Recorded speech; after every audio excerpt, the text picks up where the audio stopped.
Hello, everyone.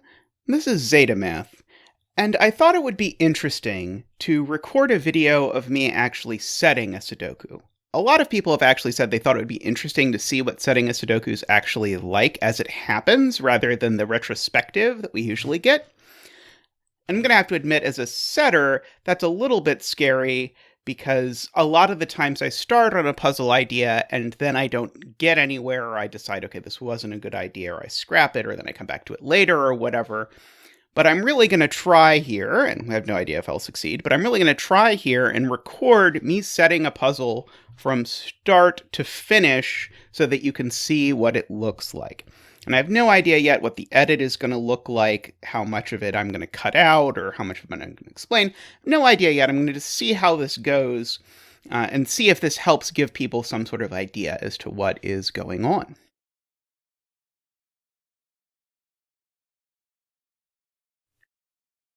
If you're not familiar with it, what you're looking at now is the site FPuzzlescom, which is the best site I've found, at least, for setting Sudoku puzzles. Now, as I do this, this looks a little different than it will if you go to fpuzzles.com, because I am also using the tools by Ranksk, who's added some extra solving capability, and that's where this disconnect button at the top is coming from. So that's going to be useful in a few different places, and I'll explain exactly when I'm using that and how I'm using it. But I want to go ahead and get started here and talk through the idea I have for a puzzle and the things I've sort of thought about in my brain as I get started. So the idea I have here is based off of a fairly popular puzzle I made called Two Truths and a Lie. And the way that Two Truths and a Lie worked was that there were a whole giant heap of clues in the grid. And in fact, in that puzzle, I used 12 different constraints. So I used Kropke dots, both black and white, whispers, Renbon, every mechanic basically that I could. But the restriction was that every one of them appeared 3 times in the grid. 2 of them were correct and 1 of them was incorrect. And the person who was solving the puzzle had to figure out which were right and which were wrong. Now, that idea was pretty simple. But the puzzle ended up being quite complicated, in addition to being difficult, because it involved 12 different rule sets. And so part of me wanted to make a version of the puzzle that was a little simpler to parse for someone who's newer to Sudoku. And so what occurred to me was that I could take the same idea, but do it with only one mechanic, namely killer cages. So I am, as a working title, going to call this Two Truths, One Lie Killer, although I will probably come up with a better name than that. So we'll go ahead and say normal Sudoku rules apply. And then I'll write out the killer rules, which are within a killer cage, digits do not repeat, and digits sum to the number in the top left corner. Okay. So this would be the rules for a normal killer puzzle. But to be clear, what I have in mind is that actually each total of the cage I'm going to use 3 times. 2 of them are going to be right, and 1 of them is going to be wrong. So I'm being a bit vague here, because one of the big unknowns for me going into this puzzle is how I'm actually going to handle killer cages that are wrong. And the reason for that is that killer cages actually have 2 rules and not 1. And that's a little bit weird when you come to this idea of having a liar killer cage. And here's what I mean. I'm claiming 2 things when I say that a killer cage is valid. Both that digits don't repeat, but also the digits have this given sum. And so let's say I put this cage into the grid like this. A lot of people who have a lot of experience with killer puzzles are going to subconsciously assume that this digit cannot be the same as either of these 2 digits over here. However, if this cage ends up being lying, then does that mean that suddenly this digit has no impact on these? Or is it still the case that digits don't repeat within this cage? Or could it be the case, for example, that may be something really awful, what if I do that? Is this a valid fill for a lying killer cage where the digits do still sum to 21, they just do it with repeats? Okay. So I actually, at the moment, have no idea exactly how I want that to work. Now, before the puzzle is completed, I'm going to have to, of course, know the answer to this question, but I don't yet. So I'm going to have to sort of, as I play around with it, decide what kinds of deductions I want to be able to make based on killer cages. Now, one option that I may go with, I don't know yet, is that I might actually not put any killer cages that look like that into the grid. So if I make it so that every cage is either entirely within a box, entirely within a row, or entirely within a column, then I don't have to deal with this annoying question of, hey, what exactly does it mean for a killer cage to be wrong? It only means the total is wrong. But again, I don't know yet exactly what I'm going to go with for this. I currently have not in the rules promised that I will make 3 of every total. I've allowed for the possibility that I might have 4 of one total and 2 of another. I don't know yet. I'll see how I feel as I set the puzzle. My default is that I'm going to have 3 of each total, but I don't know yet. Okay, so that's a lot about what I don't know, including things like the rules of the puzzle. So what do I actually know? So here's one thing I know, and I think this might work out to be piece of a break-in. Namely, I know that as this sits, this puzzle is broken. Why is this puzzle broken? This grid is broken because if I need there to be 3 15 cages, there's 3 15 cages, and I need one of them to be wrong, well, then when I sum this row, I'm going to get a number that's not 45, which, as Simon would say, breaks the secret. And so, weirdly, because these cages do sum to 45, it tells me that something is off in the universe. So, weirdly, because these cages actually do sum to 45, it tells me that either all of them are correct, or at least 2 of them are wrong. So what I actually want to do is figure out if there's some way I can set up some cages that use this, because this is not going to work for just 3 15 cages. So what I can do is I can put some cages across the bottom like this. And now notice 17 plus 17 plus 11 is 45. So I am again in the situation where either all of these are right, or at least 2 of them are wrong. But the puzzle's not broken now, provided that I put a 17 cage somewhere else in the puzzle. Why is that? The puzzle's not broken now because I actually can have 2 of these be wrong. Namely, I could have the 11 cage be wrong and one of the 17 cages be wrong. What I can't do is have both 17 cages be wrong, because if both 17 cages are wrong, then I have 2 lying 17 cages, and that's the thing I've promised not to do.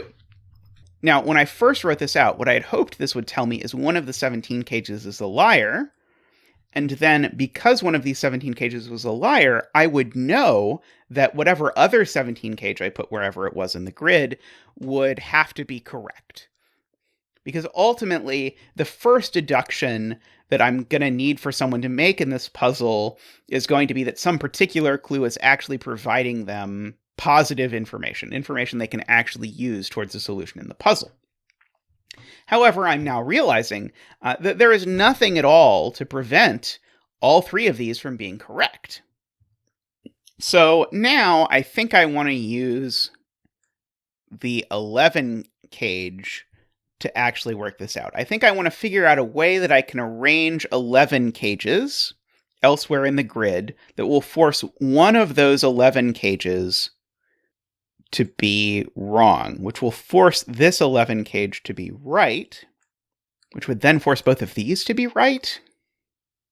Okay, let me try and make sure I understand the logic of this puzzle here. Okay, so presently, to summarize, if this 11 cage is correct, then both of the 17 cages have to be right.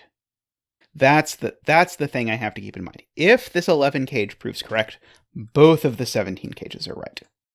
So do I want the 11 cage to be right? That's the question. Because if I force this 11 cage to be right, then I get a whole bunch of right stuff at once. I think I'd actually much rather this 11 cage work out to be wrong, because then that will leave it a mystery which of these two 17 cages is actually the one that is correct. So how do I guarantee that this 11 cage is wrong? Well, that is a very interesting question that I do not immediately know how I'm going to handle. So here's one thing that my brain keeps coming back to. If I put two 11 cages side by side within a box, then the minimum sum of 6 digits is 22. But annoyingly, 22 is more than 21, so this is actually fine. It could be the case that both of these 11 clues are correct, I think. So actually, maybe what I need to change is the number that I chose for this number. Now, in this instance, I happen to choose 11, just because it was a middling size number. But 11 is just one smidge too big for this to work. So the next thing to try would be, okay, well, let's make it 10. But I can't actually make it 10, because if I make it 10, then I can't choose a value of these cages that works. So I could try making it 9. Let's try that. And so then 45 minus 9 is 36, so I'd want these to be 18. Okay, well, I definitely can't have an 18 and 2. So I need to put the 9 here and drop in 2 9 cages. And now this looks a little too sus to me. I don't really like having 2 9 cages in a box, because your brain just sort of immediately realizes that something is wrong here. So this is not really how I want to do this. So this brings me to a second idea I had, which is to actually also have little killer clues in the grid.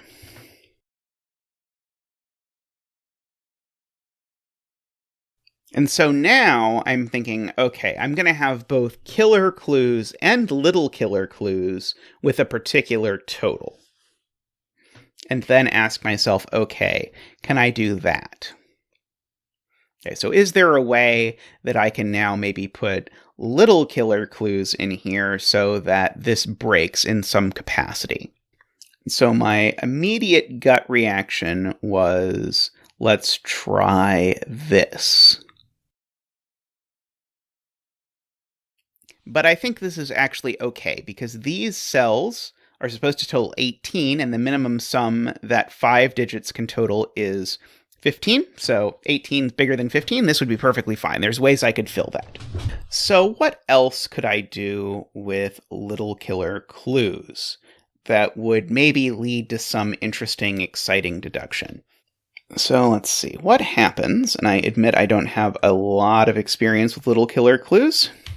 What happens if I do that? Is that okay? So now I'm indicating these digits and these digits each sum to 9. So these sum to min 3, these sum to min 3, these sum to min 3, and these sum to min 3, which sounds like if this works, then these all have to be 1 or 2, because, no, 3 times 4 is 12. Somehow in my head, 3 times 4 was 18.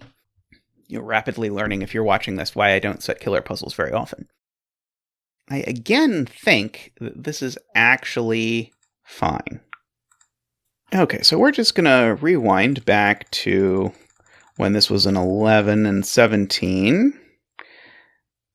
And we're going to clear out these killer cages. And we're going to restate what it is that we've made true. Namely, we've made it true that if this 11 cage is true, both of these are true. Okay, what I'm now thinking is, what if I do that? 11 plus 11 is what? It's 22. We did that one before. And so that leaves 23? Oh yeah, okay. So yes. So now, yes, so that leaves 23. 23 can be done in 3 digits. 986. But I'm going to go ahead and stick a little killer here for 23 and see what happens. I don't know what's going to happen yet. So I've created the same pattern that I had down here in box 1. And so now here, 11 plus 11 plus 23 is exactly 45. So either everything is right, or the 23 and one of the 11s is wrong. So let's think about the logical link between these 11s and this 11. So what we're saying now is if this 11 is right, both of the 17s are right. But also, if this 11 is right, then one of these 11s is wrong, and so this 23 is wrong. That being because one of these 311 cages has to be wrong. So I don't presently think that we can draw any conclusions. I don't think this is currently broken, and I don't think we know, as things currently sit, which of these is wrong. What we know is they're not both all right, because we have 311s now comprised in both of them. But we also know one of them is all correct, because if this 11 is correct, then this whole line is correct. Otherwise, this 11 is wrong, and both of these 11s are correct, and then that forces the 23 to be correct. Okay. So either box 1 or row 9 consists entirely of cages that are correct. Okay. So let's try and do the symmetrical thing to this over here and see if we can create some interesting logic. Okay, so I'm going to go ahead and throw a 17 diagonal down. And so 45 minus 17 is 28, I want to say. So I'm going to go ahead and throw 2 killer cages totaling to 14 on either side here. And so I've created another one of these clusters of clues where either everything is right or the 17 is wrong and one of the 14s is wrong, because it can't be that both 14s are wrong. So we have this pretty intricate logic going on here. I'm going to color stuff so I can try and keep track of what's going on here. My 17s are blue, and my 14s are going to be green. That's not a 14. And I've only got one 23 so far, so I don't have any opinion on what happens with the 23. So if this 11 is right, it makes this box wrong, and it makes this box wrong. Again, let me say that just so that I internalize it myself. If this 11 is right, it breaks both box 1 and box 3. And that's because this 11 being right, again, carries with it the fact that both of these 17s are right. Which then means this 17 is wrong, which then means one of the 14s has to be wrong. So I think what I actually want to do to get this to work is to somehow pick digits, or somehow pick numbers where this eventually cycles, where I end up getting back to information about the digit that I started with. So I can't quite combine 23 and 14, I don't think, to tell me something meaningful. At least not yet. So my hope is to understand the connection between the numbers that show up here and the numbers that end up appearing, and somehow finagle that into something interesting happening. Now, I should note, if you're curious, is setting always like this? And yeah, basically it's always sort of, okay, I think I might be able to get something interesting if I twist this way and that way or whatever. So I'm going to start with what I did down here at the bottom, where I have, okay, in this region, by this region I mean row 9, I have 2 copies of one thing and 1 copy of the other, and those have to sum to 45 for this whole shtick that the whole puzzle is based around so far to work. So that is going to be 2x plus y is 45. So here what I'm saying, if we just flip back to the window real quick, is that blue is x and yellow is y. So now I'm going to write out what happens if I pick a house with the remaining blue and a house with the remaining yellows. So again, blue, remember, is the one that shows up twice in the first house I'm looking at. And so if I go ahead and put blue once in a house and make it play nicely with something else, then that something else is going to be something I'm going to call it Z, that will work out to be satisfying x plus 2z equals 45. Now there's 2 y's left to put somewhere in the grid, so if I go ahead and put those with something else, then I'll end up with this equation. And now I seem to be solving a system of equations, but what I was really hoping for was to get z equal to w. But unfortunately, if z and w are equal, I know what happens, namely that makes all of these numbers equal to 15, which is not interesting because I can't have all of these numbers being 15. I should clarify, by the way, as I think about this, I in no way intend my solver to have to think about this. This is just something I'm thinking about so that I can get 2 numbers that are in the grid to be the same number, so that the solver can see something. But I would hope not to make my solver solve a system of linear equations. Hopefully.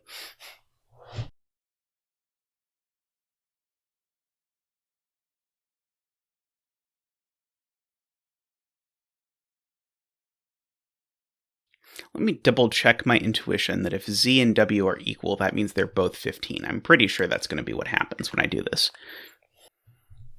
So it seems to me like I misguessed, or I misdid algebra, one of those. But I seem to be getting x is 10 and y is 25. So let's go back and just fill this into our original grid. Oh, wait, no, this is obviously not going to work.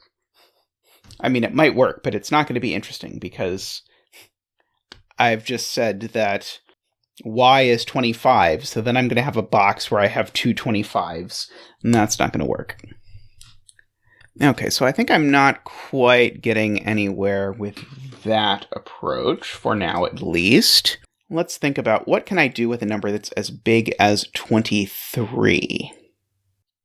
And one thing I'm eyeing here is the fact that 23 plus 17 is 40, which if I went ahead and used a given 5, I could easily relate to my total that I'm thinking about. So let me actually try that. So to do that, I would have to ditch this, but I'm totally fine with that. Okay, so I'm thinking now, what if I have a 23, a 17, and a given 5? Okay, what is now the relationship between these things? So this is my last blue. And go ahead and now make the 23s green. So now, if the 11 is right, it makes these 17s both right. So it makes that 17 wrong, which makes that 23 wrong. And it makes one of these 11s wrong, which makes this 23 wrong. Okay, I think that I have achieved the thing that I wanted, which is that I think we can actually see a relationship between the truthiness of this 11 cage and everything else in the puzzle. If this 11 cage is true, then both of these 17 cages are true. So that 17 cage is definitely wrong, and one of these two 11 cages are definitely wrong. And the reason why that's interesting is that it forces both of these 23 cages to be wrong. And forcing both of those 23 cages to be wrong breaks the puzzle. If, however, this 11 cage is wrong, then it means one of these two 17 cages is wrong. It means both of these 11 cages are right. And because one of these two 17 cages is wrong, this 17 cage is right. And so this 23 cage is also right. All right. So from this, we have made the grand conclusion that this 11 cage is wrong. And everything in box 1 and box 3 is actually correct. Now comes the question of how I'm going to actually keep track to myself of what cages are right and what cages are wrong. Okay, maybe I'm going to get rid of all the highlighting and say, I know this is wrong. I know that, and that are right. I don't love it, but I think I'll have to live with it. Okay. So one of these 17s is correct. I don't know which one. Interestingly, I also know both 23s that I have currently in the puzzle are correct. And so that means any 23 I add to the puzzle is automatically going to be broken. So that is interesting. So I might be able later to throw a 23 into the grid to show that something is right by showing that it can't add to 23. I know Sam Kappelman-Lyons was very disappointed that in my previous Two Truths and a Lie puzzle, you never actually used the fact that a clue had to be wrong. So I definitely want to do that at some point in this puzzle. Now I'm just going to take a quick accounting. I have 3 11 cages. I have 3 17s showing up. I have 2 23s showing up. So my only loose end at the moment is this 23. Okay. Now, one thing that's worth noting is that because this 23 is correct, I actually know what it is. It actually has to be 6, 8, 9, right? Yes, 6, 8, 9. So that's good. We have progress. We actually have pencil marks. The pencil marks are showing up in red because I'm actually telling Rank's solver about them. And so that's why they're showing up as red. They're actually now going to be enforced by the solver if I actually use the solver. And so do I know what the 11 cages are now? Yes, because the 7 goes in one of them and the 7 has to go with a 3 and a 1. And so then everything else gets dumped into the other cage. So everything else is a 2, a 4, and hopefully a 5. Interestingly, this given 5 looks over here. I wonder if I actually want to reorganize this so that this given 5 tells me which 11 cage is which. Sadly, I think that's going to lead to much less interesting geometry unless I come up with a very clever thing, which I am not seeing at the moment. So I'm going to leave this for now, but I'm going to remember that maybe I can use this given 5 to tell me which cage is the 731 cage. Now, I want to go somehow from this to getting me more information about something. So one way to do that would be to say I actually know this digit is a 6, 8, or 9, and draw some cage coming off of here in whatever shape to sort of connect this into whatever the next piece I want the solver to think about is. Another way would be to, say, put a little killer clue through here, or even a little killer clue actually that goes through one of these pieces, so that it actually connects with the cage totals that I know. I'd really love to be able to force this 17 cage to be the correct one, so that this is the bogus one. Because then I'd know it had to be an 8 and a 9, and that would feel exciting. I'll note, as I was talking about in the introduction, I have not yet placed any cages where whether digits can repeat in wrong cages or not is relevant. But if I did that, I would be. Now, part of me really loves doing things like placing a cage like this. And so if this cage is real, then what that ends up saying is that this digit has to go here somewhere because it can't repeat in its row or in this giant cage. And if you've done many of my puzzles, you'll know that I use the where does this digit go in this other box. I use it all the time because I love it. It makes me happy. And I kind of like the idea of dangling a 12 off both sides of this. And here's why. If this digit is a 6, then I can fill this in exactly one way. 1, 2, 3. Otherwise, this is unfillable. But because both of these are 12s, I actually know that only one of these can possibly work. And so I know either this is 1, 2, 3, or this is 1, 2, 3. And I know one of these two is a 6, so that can't be a 6.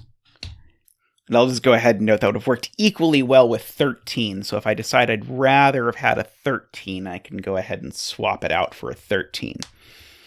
Because then it would have to be with 1, 2, 4 instead. So, as a reminder, this 11 cage was either 1, 3, 7 or the other one. But it can't be 1, 3, 7 anymore, because it would have to have both a 1 and a 3 in it. And I know one of these two cages has a 1, 2, 3 in it. So this is not the 1, 3, 7 cage now, no matter which of these 11 cages is right. So this is the 1, 3, 7 cage. And so this is the one that has all the other junk in it. It has a 2, a 4, and a 5. Those add to 11, right? They do. And now, in fact, I know that actually both of these 1, 2, 3 things, they both see this digit. So that digit's not a 2. That's a 4 or a 5. Now, anywhere I place a 12 cage, I realize that 12 cage is automatically going to be correct. So I have a sort of free throw a 12 cage somewhere and guarantee it's correct floating around, because I know one of these two 12 cages is wrong. I'm trying to decide if there's anything else I can do with the fact that I know one of these is 1, 2, 3. Like, I'm trying to think about, okay, what could this little killer clue be? And I don't think it's quite restricted enough from just that piece yet. Okay. So one thing to note is 1, 2, and 3 are gone from one of these two boxes, which is going to make any killer cage I put in one of these two places very restricted.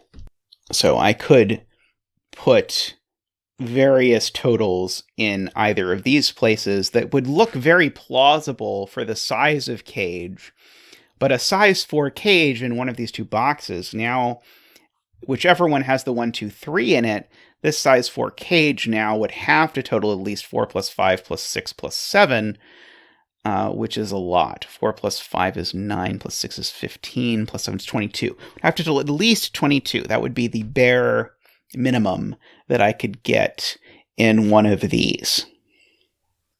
Now, one thing I'm noticing with this arrangement that I'm not sure I can do anything with is that one of these has a 2 in it. And whichever one it is, it forces the 2 in the opposite place. So I'm actually certain none of these digits are 2, and none of these digits are 2, regardless of which way this ends up swinging. So if I could somehow use the fact that 2 is not in these places, that could be itself quite interesting.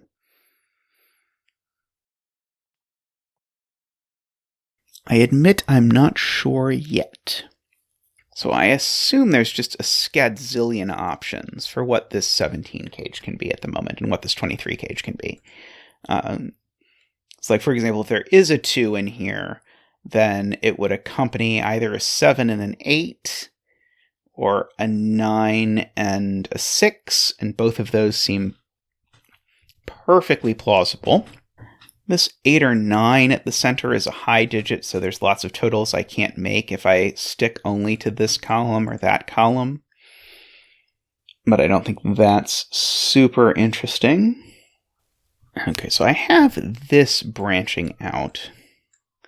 Is there any way I can sort of connect that to box 3 and what's going on over there? So I know, again, I have a 1, 2, 3 here, or a 1, 2, 3 here. So if this is a 1, 2, 3 here, then this is a 4, 5 pair. And so this is 6, 7, 8, 9.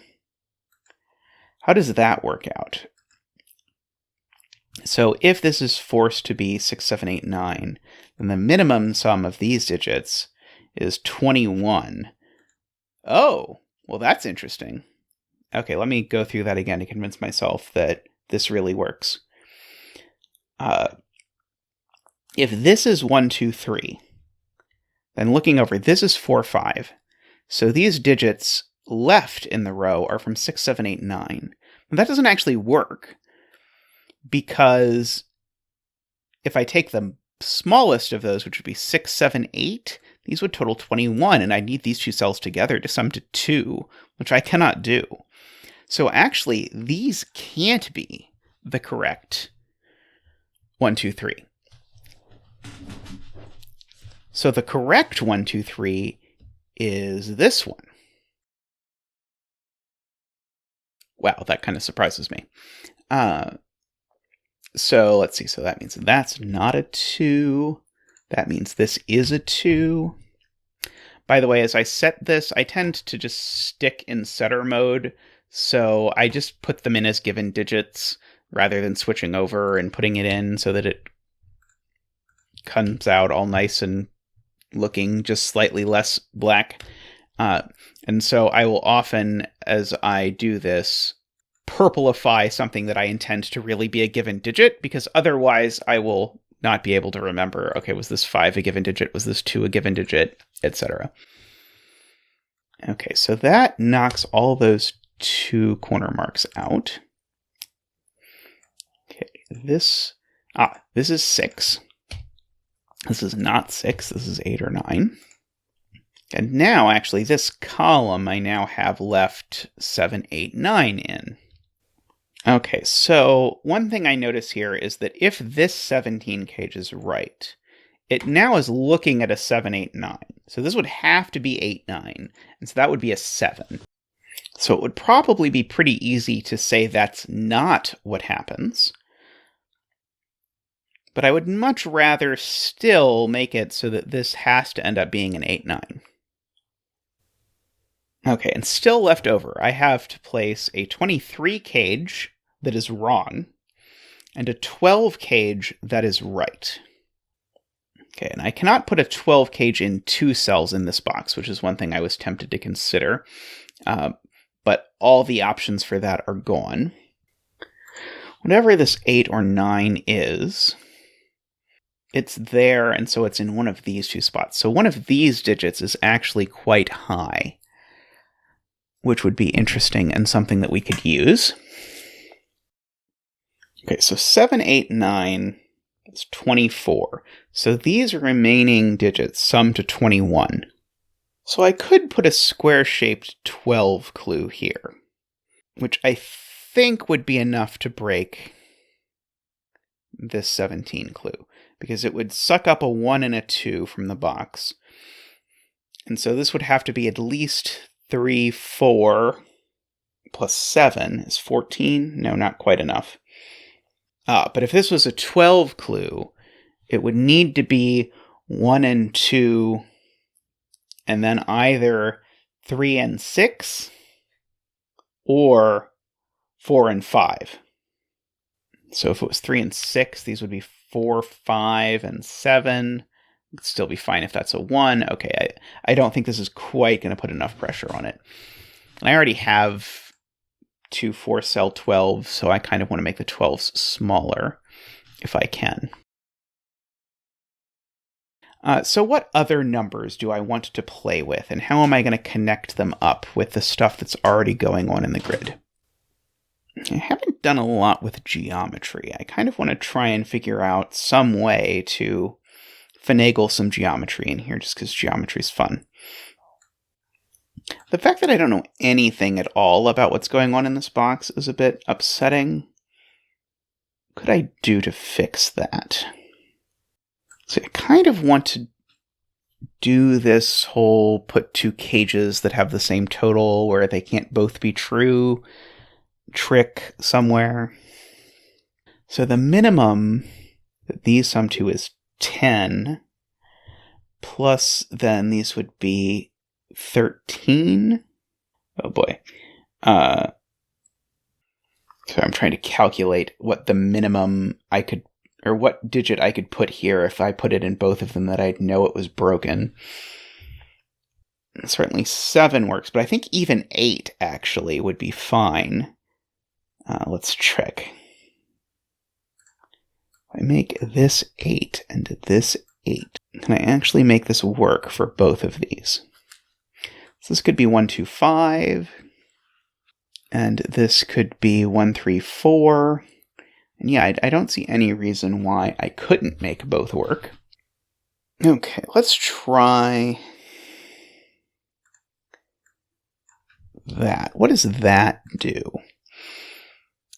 And yeah, a lot of setting is just draw some things in that look nice and then see if they do anything interesting or if they immediately break or whatever.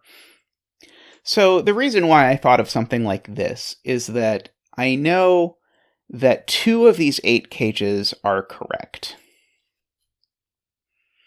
And I know every 8 cage that's correct contains a 1. So what that actually means is there's definitely a 1 here and a 1 here, because these 2 things are covered by 2 boxes, so the 1 in each instance has to be inside the 8 cage. And so that would actually, if I left it exactly like this, that would force, because the 1s here would align with the 1s here, it would force a 1 into the 23 cage up here, which is potentially interesting. But what I'm noticing is this would totally break the deduction earlier where we deduced that this couldn't be 1 2 3 because of this 23 cage. So I like this idea of having the 8s shaped in this sort of Y-wing shape, like the Star Wars Y-wing, not the Sudoku Y-wing. But I don't want to do it here. I want to figure out a different place that I can do this that is maybe interesting. Okay, so I want to do something with 1s by virtue of that whole shape thing. So could I do it here? Would that be interesting? Yeah. So again, I'm saying there's definitely a 1 here, and there's definitely a 1 up here. That's the conclusion, regardless of which of these are true or not true or whatever. Okay, I think I actually want it over here so that it minimizes any sort of fussing with my logic from the beginning of the puzzle. Now, remember we still have this 12 cage floating around from the beginning, so I have a 12 cage that for sure is correct because I have my fake 12 cage up here already. So one thing that I might like to do is to place a 12 cage here. This is definitely a correct 12 cage. And so it definitely contains both a 1 and a 2. And so there's a 1, remember, in one of these cells. And so those ones align, so that means those aren't 1. And so that would force this to be 1. But now there's a 2 in these cells. And a 2 in these cells. So now there can't be a 2 anywhere in here. Now, if this was a 1, 3, 6 12 cage, 1, 2, 3, 6, if this was a 1, 2, 3, 6 12 cage, that would say there could be neither 2s nor 3s here. And so I suppose then what would have to happen is that this would have to be a 4 or 5 pair. Well, that's not going to work. Oh yeah, one of these would be a 1. One of them would be a 4 or a 5. And then 3, 4, and then 1, 2 or something. That's still plausible. I thought this would be more restricted than it's turned out to be. That is the moral of the story. At least as far as I am able to see at the moment. So can the 2 8 cages here be the same flavor? So by flavor, I mean, can they both be 1, 2, 5 or both be 1, 3, 4? Okay. Well, they can't both be 1, 2, 5. Because if they were both 1, 2, 5, well, this one can't be 1, 2, 5, so that one would be the fake one, and these would both be 1, 2, 5, and that would put 4 1, 2, 5s into this box, so that's not going to work. Can 2 of them be 1, 3, 4? Well, it can't be if they're these, because of the same reason we just said. So this would have to be 1, and one of these 2 would be. And so we'd have a 1, 3, 4 here, and a 1, 3, 4 here. Okay, so if these are the same flavor, then the middle one is definitely 1, 3, 4. And this would be a 1, 3, 4 triple, which would force a 3 out of this cage. Interesting. Okay, I'm still trying to figure out how to use this business with 2s getting pushed out of here. Because this means whatever 1, 2, 5 shows up, if there is a 2 anywhere, it's in one of these spots. I don't know which one. Yeah, I thought that this would lead me somewhere. I admit, quite disappointed by the fact that it seems not to have. Okay, so here's a different idea. What if I put this 12 cage laying on its side? Okay, I know this has to have a 1 and a 2 in it somewhere. And it's not there, so it has a 1 and a 2 here. It can't have a 3. So that forces this to be a 3. So now whichever 2 of these are real, they have their 4 and 5 inside this row. Oh, but that's not going to work. That's just outright broken. Because if I have to put a 4 and a 5 in 2 of these, which I do because 2 of these cages are correct, and they can't have 1, 2, or 3 in this row, then now my 12 cage has a 1 and a 2 and 2 digits that are bigger than 5, which is not going to work out super well for it. Okay, but I like this idea. If I somehow can force a 1 and a 2 into these cells, that would definitely lead to an interesting conclusion over here. So how can I force a 1 and a 2 into these cells? Okay, but why is it, again, let me just go through, why is it I want a 1 and a 2 here? Because that's going to force this to be a 3, which is then going to force the 2 of these that are right to have a 4 or 5 pair in them. So there'll be a 4 5 pair forced into here. And it won't be possible for these 2 to be right, because that would force a 4 5 pair into those 2, which would then force 1s into those places. And so this would have to be right, and I would get a bunch of digits, because I would get a 4 here, because it couldn't be a 5. And I'd need a 1 in this box, remember, and I couldn't have it in either of those 2 spots. So it would have to be there, and that would be a 3. One of these 2 would be a 5, and then one of these 2 would be a 1, 2 pair. So I'd get tons out of it if I can force a 1 and a 2 to live in these spots. So the question is there any way I can do that that actually works?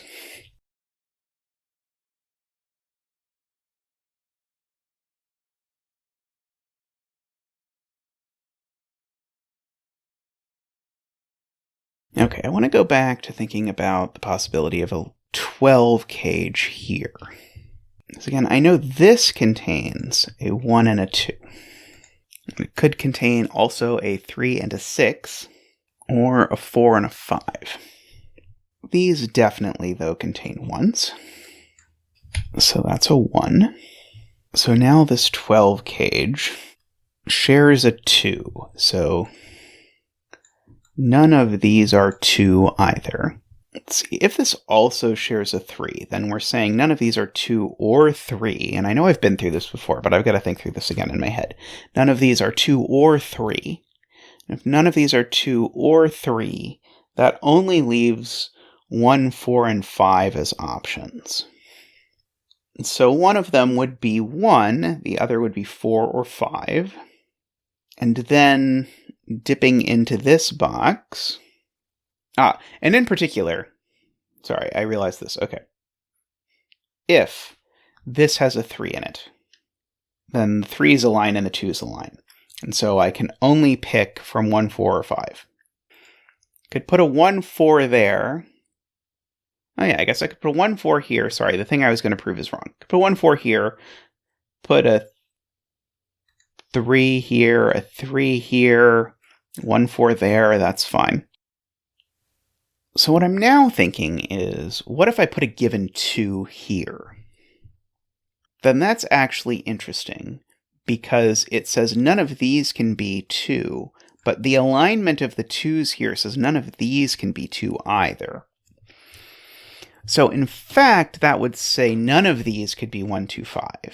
They would have to both be 1, 3, 4. So this would be 1, 3, 4. And one of these would be 1, 3, 4.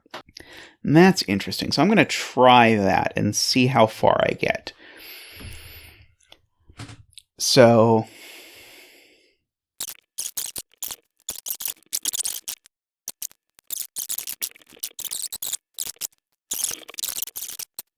yep. Okay, so here is something that happens all the time. I was all excited because I made a bunch of deductions, but I broke the puzzle.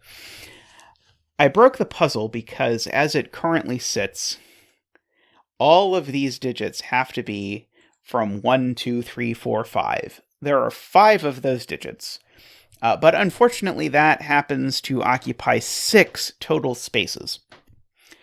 So that means I screwed this up. And so I need to back up to before I put this 2 here and think about the universe. I want to think about what's actually happening with this 12 cage, this, and the 2 8 cages that are right. Here's what's really interesting. The 12 cage, remember there's 2 flavors. There's 1, 2, 3, 6, and 1, 2, 4, 5. So the digits here are from 1, 2, 3, 4, 5, 6. This digit is from 1, 2, 3, 4, 5, 6. And these 2 digits, or whichever 2 of these 3 digits are correct, are from 1, 2, 3, 4, 5. What that tells me is that I have a virtual 1, 2, 3, 4, 5, 6 sextuple across this row. And why that's very interesting to me is because it means there has to be a 6 in this cage. So let's go ahead and note that, and there has to be a 6 in this cage in this row specifically. So this is in fact a 1, 2, 3, 6 cage.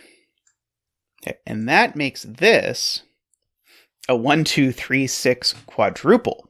And so that means this digit here is a 2 or a 3, because this digit and that digit are the same digit.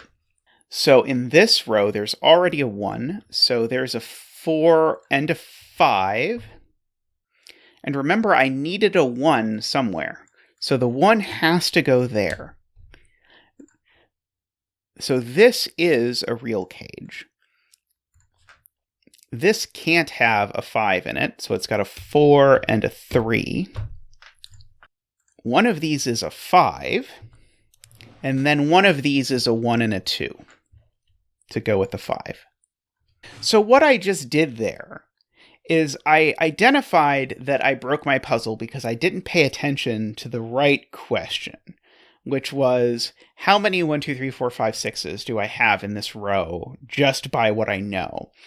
And then I turned that around into an interesting deduction for the solver to make. So don't worry too much about breaking your puzzle. Whenever you do, it's usually an opportunity for a really neat deduction.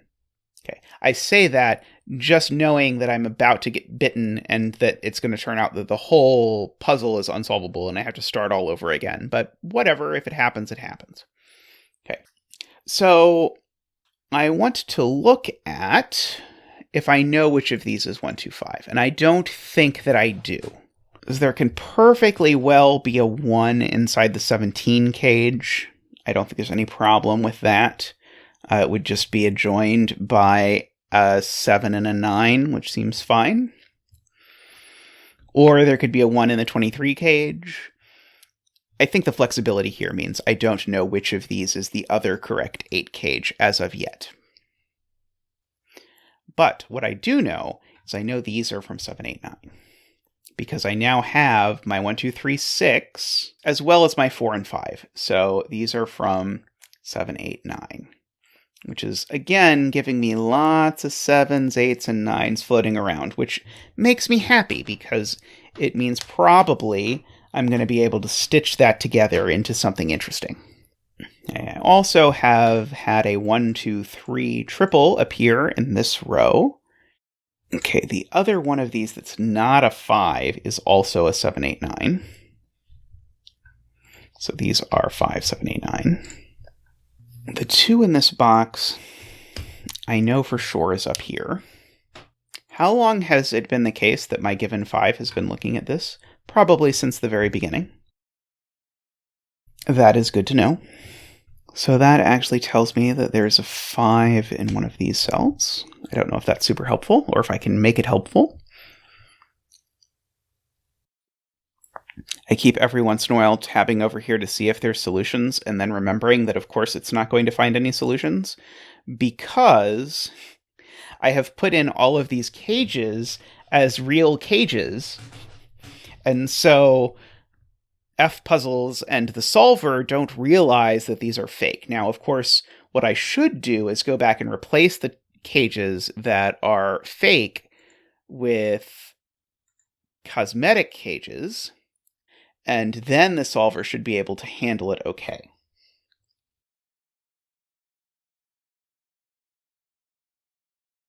And now I don't actually know for sure which of these is supposed to be real or not real.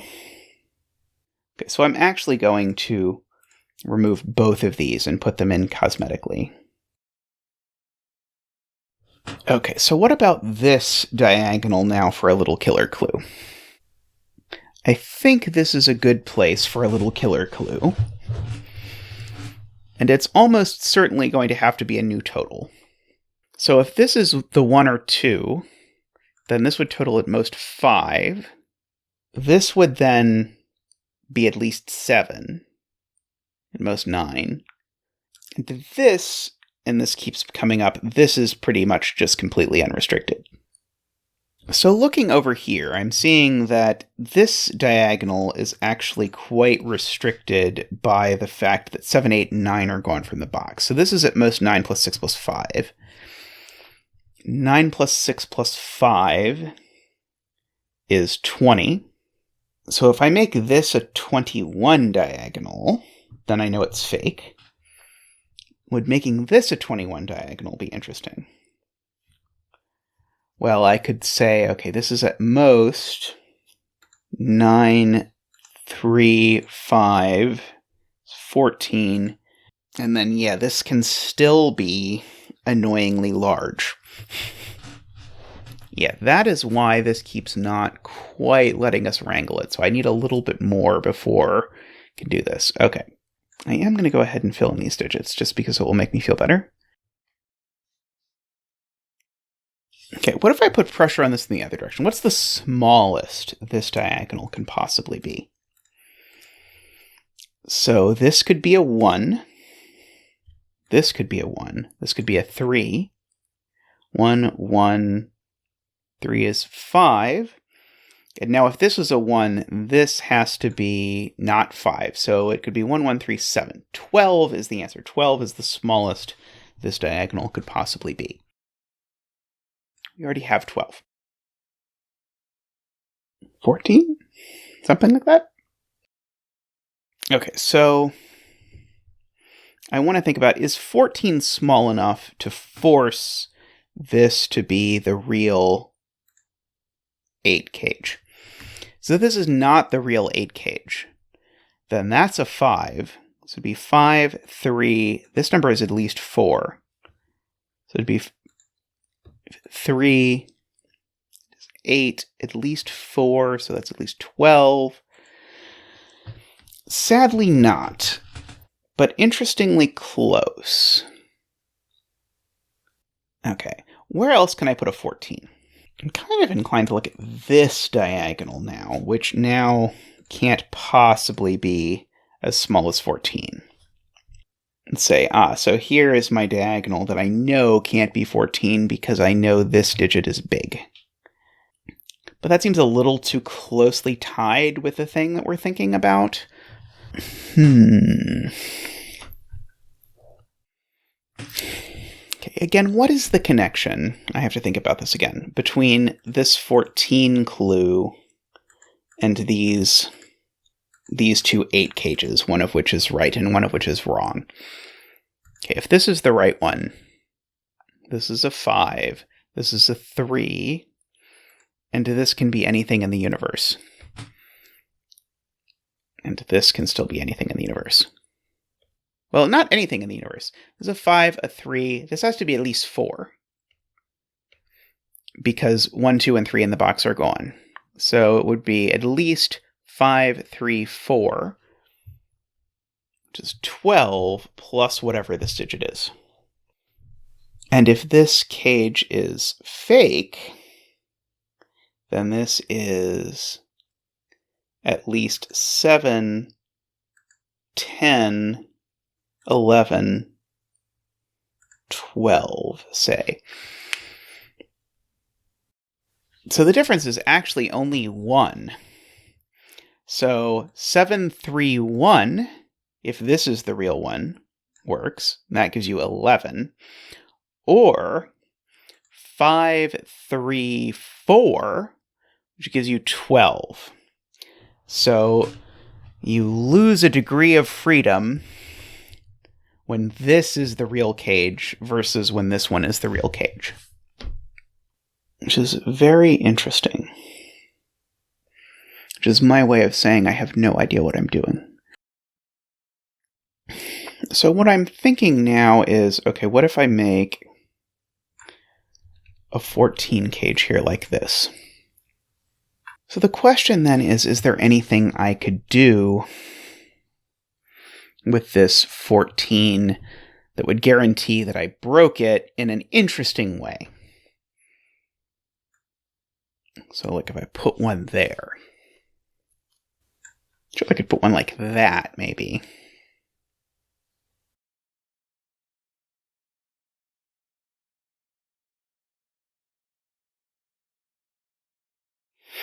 Oh, how about if I make it horizontal like that? Except lower, because I don't want to stare at a 3. It's a little on the nose. Okay, now this can't be right. Because it has to have a 1 and a 2, which clashes with the correct 8 cage that has a 1 and a 2 over here. Okay, so this is wrong. So this is right. So that makes this a 1, a 2, or a 3, if I remember my calculation. say, okay, what if this is a 9? It's going to be 9, 3, 1. 9, 3, 1 is 13, and 1, it just works.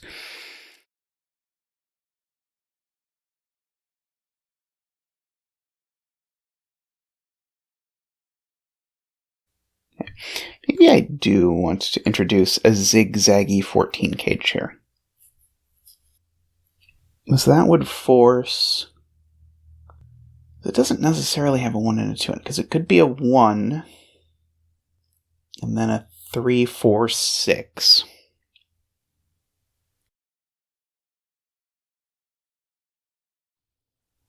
So here's an observation. This cell sees 1, 2, 3, 4, 5, so it's 6, 7, 8, 9, which I had not previously noticed. This cell sees 1, 2, 3, 4, 5, so it's 6, 7, 8, 9, which I had not previously noticed.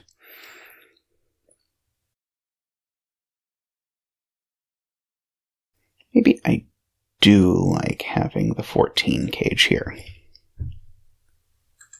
So these cells sum to 15, 16, or 17. So even 17 is 2 above 15. So they definitely contain a 1, a 2, and a 3. These aren't 3, of course.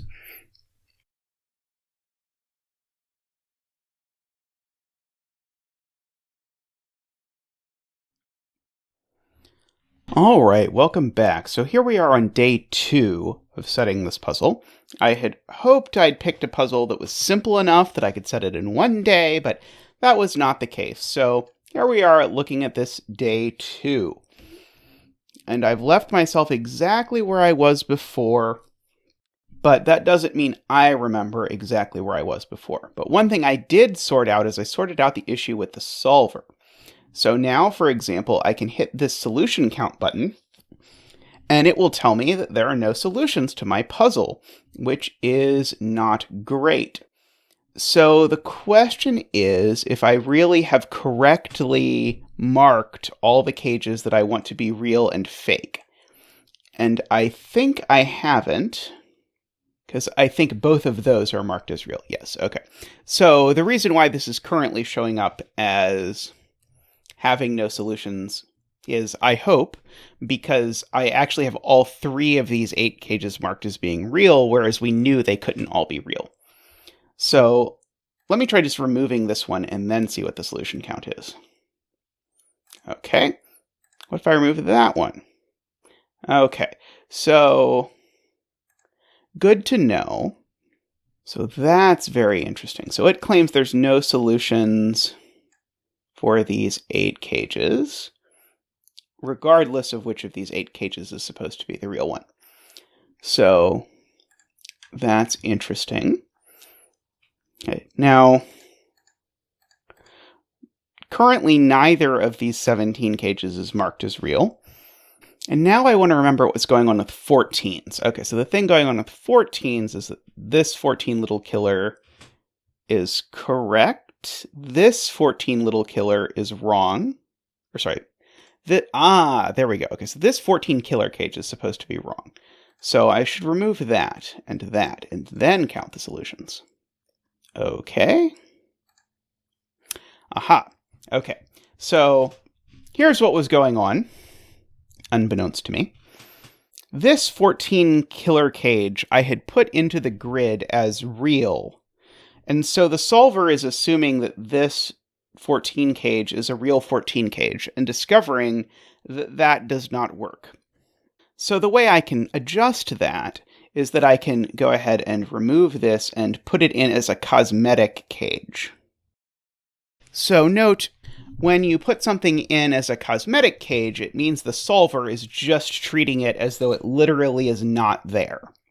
But that tells us something else interesting, which is that actually the solver knows which of these 8 cages has to be real. Because we saw that with the left one removed, there's no solutions, but with the right one removed, there's some 69,407 solutions.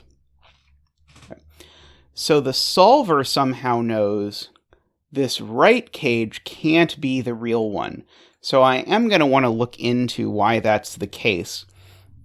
Now, because the solver is smarter than your solver is going to be, you don't want to just say, well, the solver knows it, so I can just use it from here. Rather, you want to look at it and see, okay, is this actually something that a human can figure out? Is there a way I can point them towards it, or whatever? Or just keep building the puzzle in such a way that it naturally shakes out this way. I'm going to go ahead and put in the correct cage as a real cage and the incorrect one as a cosmetic cage, just so that I can continue to look at the logic of what's going on here with the solver. And so basically I've just given the solver permission to just completely ignore the one of these that's wrong. But if, for example, we went ahead and plucked that down like that, it now gives me the solution where this 8 cage is a real cage, this one is not. Now, the thing I was about to point out, actually, is that these two 17 cages are currently both in the solver as being cosmetic, I believe. So, yes. So both of these currently are being ignored by the solver, which is what makes it really interesting to me that when I solved that... Oh, well, that time it didn't do it.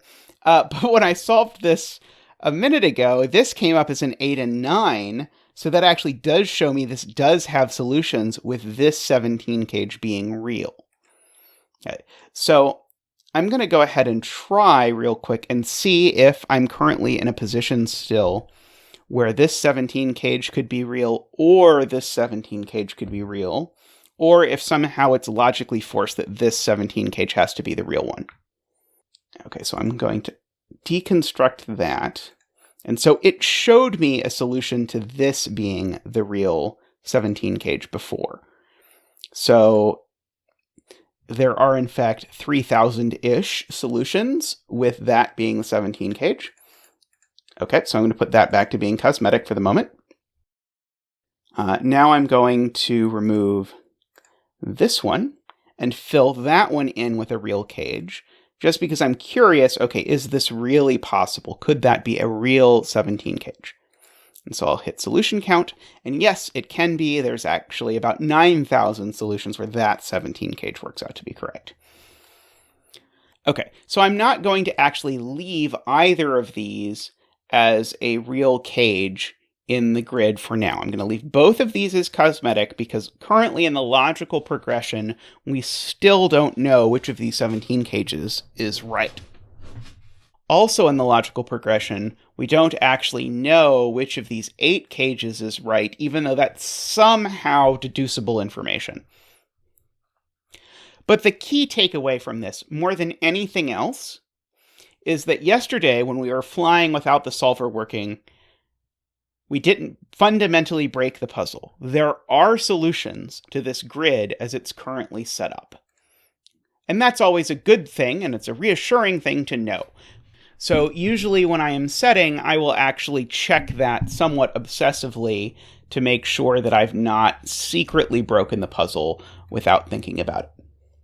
All right, so that leaves us with a couple goals. So we want to disambiguate logically which of these 17 cages is correct.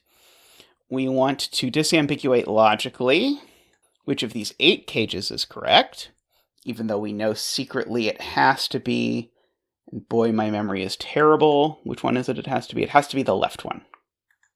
Okay, now what I seem to remember doing yesterday towards the very end was adding this 14 cage here, which we know is real because of this cage, because this 14 cage we said could not possibly be correct.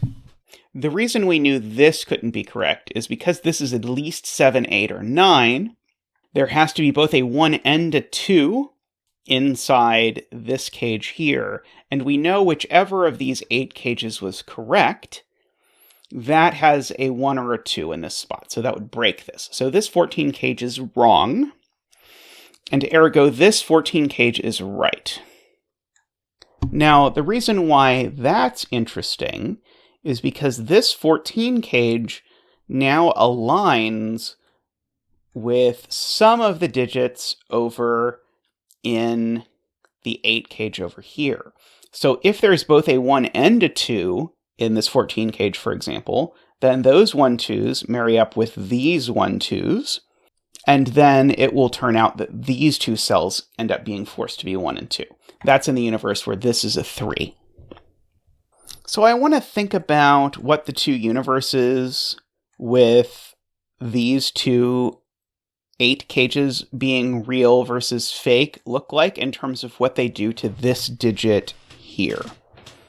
So if this is the real one, let's start with that. Then this digit is a 5, this is a 3. This digit here is at least a 4, because there's a 3 here and a 1 and a 2 over there. So this digit's at least a 4. So 5, 3, 4 is 12. This would have to be a 1 or a 2. So the only way this is actually allowed to be a 3 is if the real one is this one, in which case this can be a 3 with a 1 here and a 3 here for a total of 7, and then a 7 there. Now the reason why this is all relevant, by the way, is that the total of these 5 cells taken together in box 8 we know is at most 17.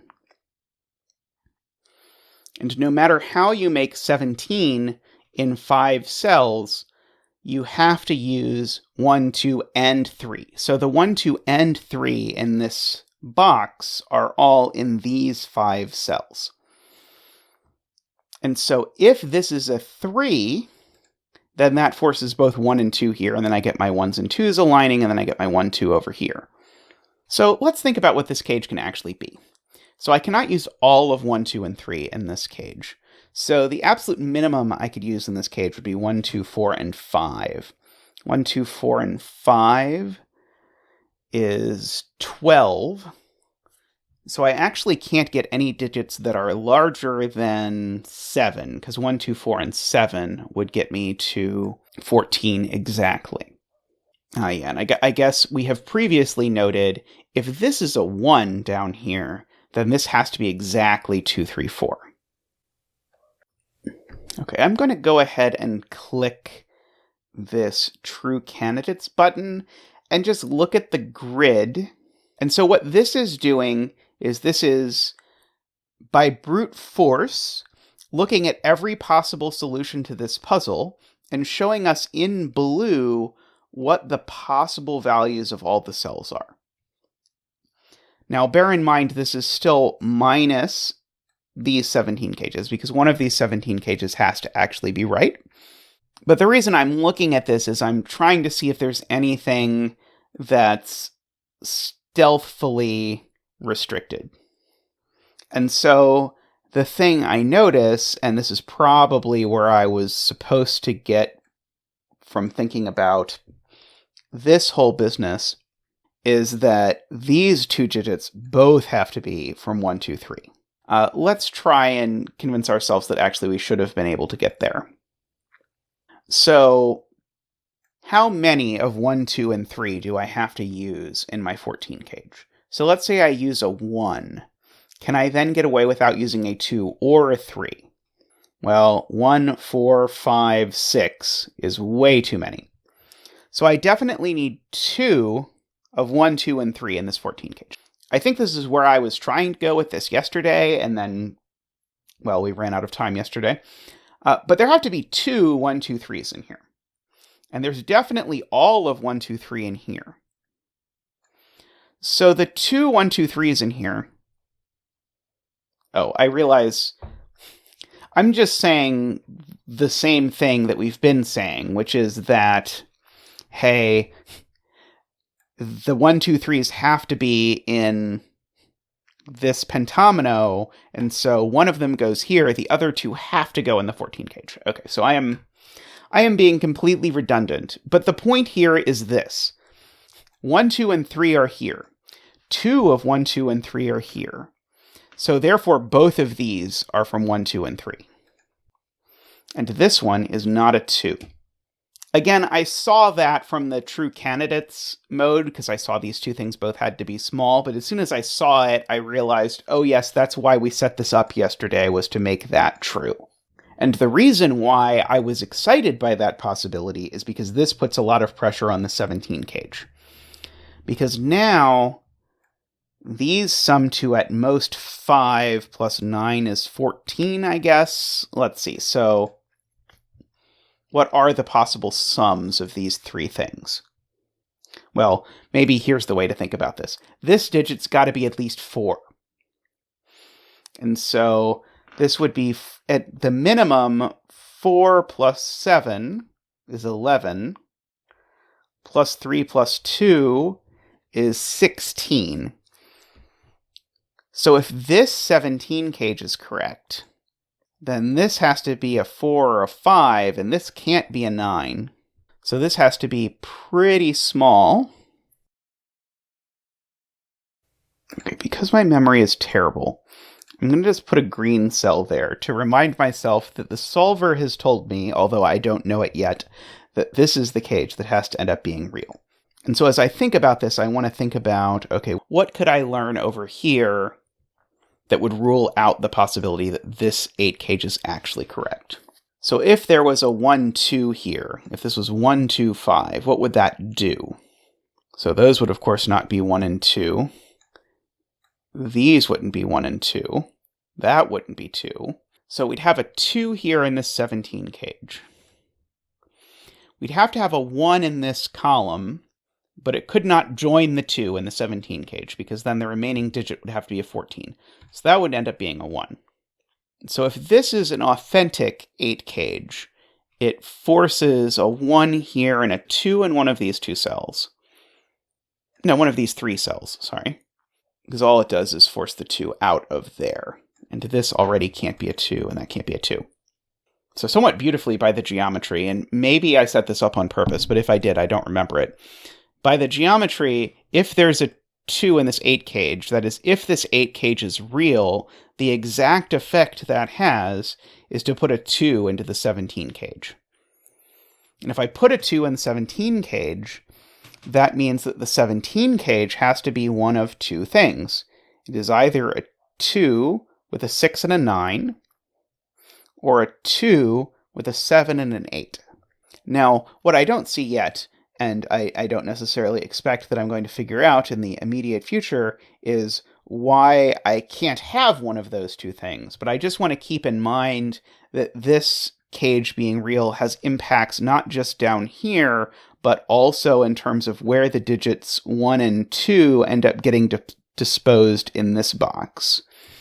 I am paying attention to the fact, by the way, that I am running out of places where I actually can put clues that come in the form of cages. So if I just go ahead and de-highlight everything except for my given digit highlighting, then I don't have cages in these places.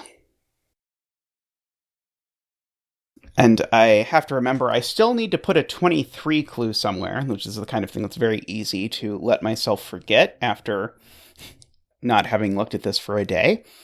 I have to put a 23 clue somewhere. And so I probably want to introduce one more cage total, but probably that's going to be it for clues that I can possibly put in this grid. So I probably need to place 123, which I'll decide what to do with eventually, and also place one more group of some number. So I have to choose that number very carefully to let me sort of carve out the rest of this puzzle. And what I kind of expect is going to happen is I expect I'm going to try something and it's not going to work, and I'm going to have to rewind back to this point, because if I add something and it doesn't resolve the puzzle, I'm basically not going to be able to fit anything else into this grid. So I'm going to have to rewind back here. I'm pretty comfortable with things up until here, I think, but we'll see what happens after that. So, where is a natural place to put a collection of new clues? So far, I'll remind you, by the way, I'm really reminding myself, I have not put any cages where it's ambiguous whether they can repeat digits if they're right or if they're wrong. Technically, I should have that shaded. That is, every cage I've put is either entirely in a box or entirely in a row or column. So I'm probably not going to break that as I finish up this puzzle. Okay, so here's a natural place to look. I have not said anything about this diagonal down here, but I actually know a pretty decent amount of information about this diagonal here. Namely, I know that digit is big and that digit is small. In this digit, if I actually mark in the candidates, it could be a 1 or a 3 or a 4, 5, or 6, but it can't be a 7, 8, or 9, so there's not that terribly many options for this. And so if I were to max this out completely, I would be saying, okay, this diagonal is 18. It should be 3, 6, and 9. And I have not used 18s yet. So I somewhat like the idea of putting in a little killer clue here for 18. So I'm going to do that. So it's a good thing to check when you add something like that of, hey, are there really still actually solutions to your puzzle after you try something like that? Now, mind you, I don't know if I want this 18 to be right or wrong yet, but I would like to make sure I'm not assuming that it's going to be right. And I want this cage to be able to be right too. Okay, so what happened here is that there are still solutions to this puzzle as the solver understands it. But remember, the solver doesn't understand our rules about these 17 cages. Namely, one of these 17 cages has to be right. And so this 17 cage, it tells me, cannot actually be right, because when I try and fill in, okay, 8 and 9 there, it doesn't work. Could this 17 cage be right? Well, 7 and 5 is 12. So maybe 8 and 5 and 1 and 2. Let's just try it. So if I put in this 18 little killer clue, and it turns out this 18 little killer clue is right, then there's a solution where this is the 17 cage that's correct. And in fact, one thing you can see creeping into the grid is the colors of these numbers that are showing up as candidates. So anytime you see a green number as a setter, that's super exciting, because a green number means if this digit turns out to have that value, so if this cell turns out to have the value 8, what the solver is telling me is then the entire grid resolves uniquely. So if I put an 8 there, the puzzle resolves completely like that. Okay. Now, that's not at all, again, as I said before with the solver, that's not to say that a human will be able to solve it or that it will be fun to solve or anything like that. But what that does mean is that we are getting close to the point where we'll be able to actually get to a unique solution, which, as I'm pointing out here with the fact that we're running out of places to put clues, is reassuring. Okay, so I'm now going to unwind back to before I did any of this. And I'm going to go back to thinking about, okay, so here I've put in one 18 clue. So if I want to finish off the puzzle, I should put in 2 more 18 clues and 1 23 clue, and then I should be done. So where do I want to put my 18 clues? And what is a clever enough way for me to put an 18 clue that I know is wrong? So I notice that over here we know there's a 2 in one of these 3 cells. And so if I draw an 18 cage across these, then the only way that 18 cage is correct is if it comes with a 7 and a 9, which is quite restrictive. And so that is the kind of place that I am interested in examining the possibility of putting an 18 cage. Okay, so first of all, let me ask myself, okay, hey, can this actually work? Okay, it tells me it cannot. All right, so my instinct was that there's no way if I actually put an 18 cage here that the puzzle has a solution anymore. If this were a real 18 cage, and this were also a real 18 little killer clue. And the solver agrees. And again, I'm not going to use that, but I just want to know for myself, okay, am I correct? So I'm curious, if I do make this an 18 cage. This doesn't have any solutions, but what if I remove this? Does it have solutions now? No. Okay. That was my hope, actually. So my question is there a reason why this definitely can't be 279?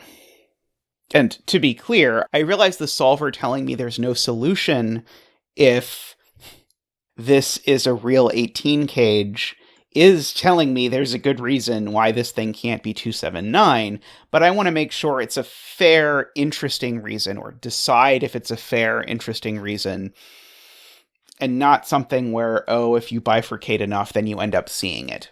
So I only want to use that if it turns out that, oh, if I think about this the right way, of course that's how it works out. So that's interesting.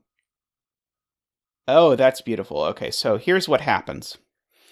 If this is 279, which it would have to be, that makes this a 245,789 sextuple, which means, in other words, I've not placed 3 in this row anywhere. I've not put a 3 here. I've not put a 3 here.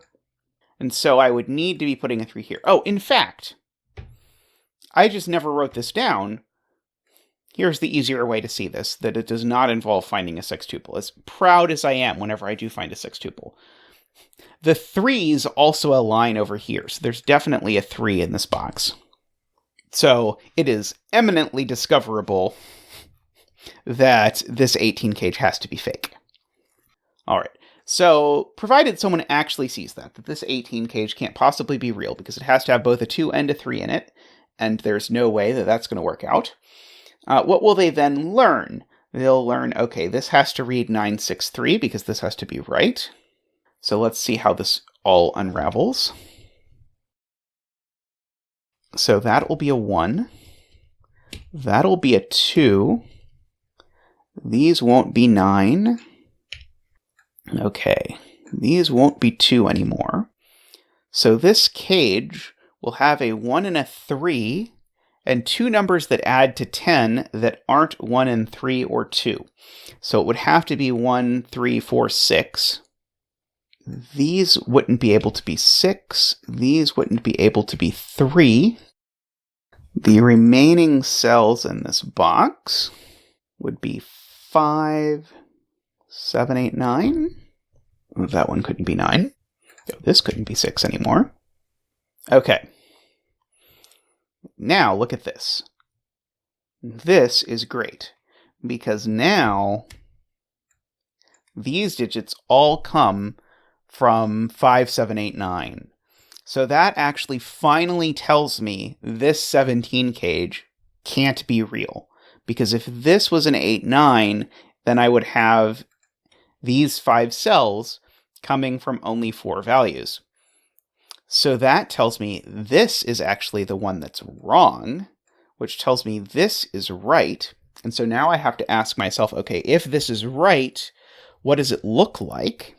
And so 1 and 3 is, of course, adding to 4. So then I need 2 numbers that are adding to 13. And so I can't use 9 and 4. That's not an option. I can't use 6 and 7. That's not an option. And so the only option I can actually use is 8 and 5, which would have to go this way, which would then resolve like this. Okay, I really like how that worked out, actually. So that does a whole lot of damage over here.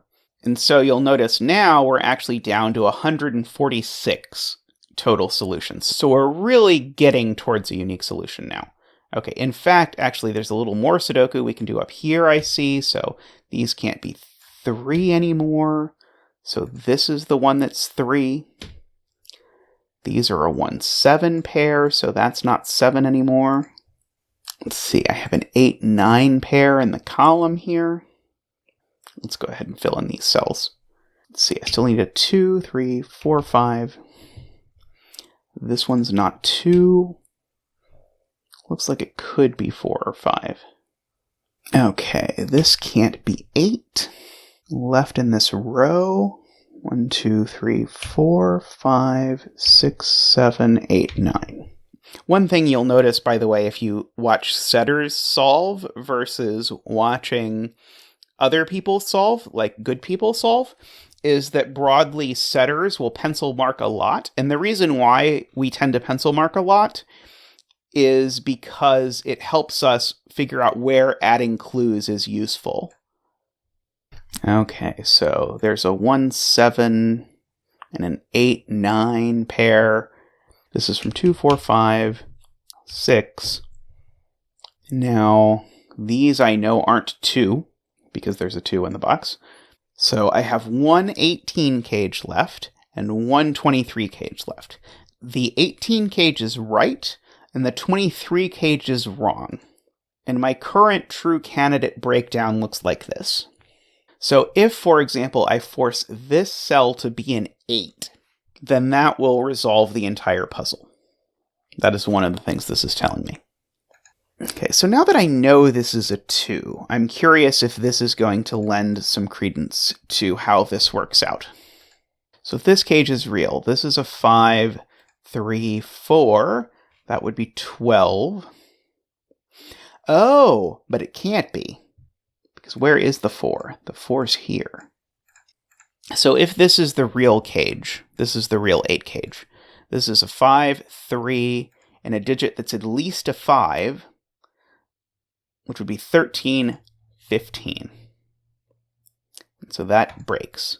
So this is not the real 8 cage. So this is the real 8 cage. So that's a 5. This is a 1, 2 pair. And so we've caught up now with the thing the computer knew a while back, which is we've caught up that now we, the solver, actually comfortably know that this really is the genuine 8 cage. Okay, so I am noticing, and maybe I should have noticed this before, that there is a 1, 2, 4, 5, 6 quintuple, or a 7, 8 hidden pair here, so this is a 7 or an 8. This is telling me that in this row, the thing that's missing is a 1, 2, 3, 4, or 5. So what of 1, 2, 3, 4, and 5 could possibly go in this cell? Well, it can't be a 1, a 2, a 3, or a 4. So it's a 5.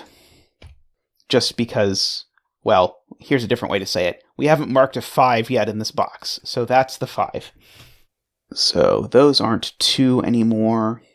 The 1 is up over here somewhere. I don't know where yet. That might be it for now. Oh, this is not a 4, because there's a 4 in the column. So what can these be? 4 or 5 or 7, 8, or 9? That's a lot of options. Okay, and this cage provides no information because this is the broken 18 cage. Now I can put a real 18 cage if I want. Or, of course, it could be a little killer clue or whatever. Let's see, I'm wondering if we can play the same trick we played before. So an 18 with a 5, that would have to sum to 13 without being 6 and 7, and without being 5 and 8. So if I did put an 18 cage here, it would have to be 5, 4, 9. I wonder if that's at all possible, that this is 5, 4, 9. It is possible, and it fills in a gigantic portion of the grid, at least in theory, if we're good enough at killer Sudoku. So I actually want to try that. So let's see how this works out. See if this feels good when we're actually solving it. And ultimately, for me, that's what this is about more than anything. I want it to feel good to solve the puzzle. So when I'm doing this, I'm going through the logic and seeing, okay, does it feel nice to put these pieces together? And if it feels nice to put the pieces together, then I don't really care if it's easy or hard. I just want it to feel good. If I feel like, that's not quite right. So you've seen me a lot through this back up. And usually I'm backing up not because the logic was wrong, just because it didn't have that je ne sais quoi, that something that makes it seem fun or interesting or whatever.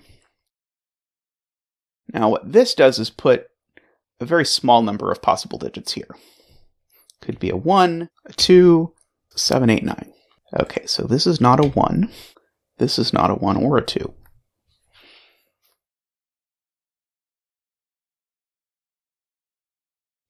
Okay, so let's see how far off I am in terms of deductions. So what I'm playing now is the game. Here's all the things that Zeta has actually deduced. Those are given in the red pencil marks and the digits I have filled in, versus what should I actually be able to deduce. And so actually I see there's quite a bit more that's placed.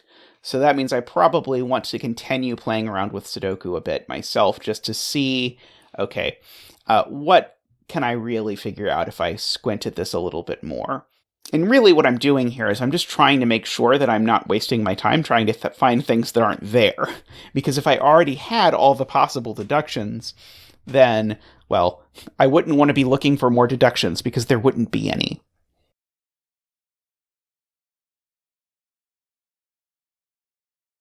Oh, it really doesn't want to give in, does it?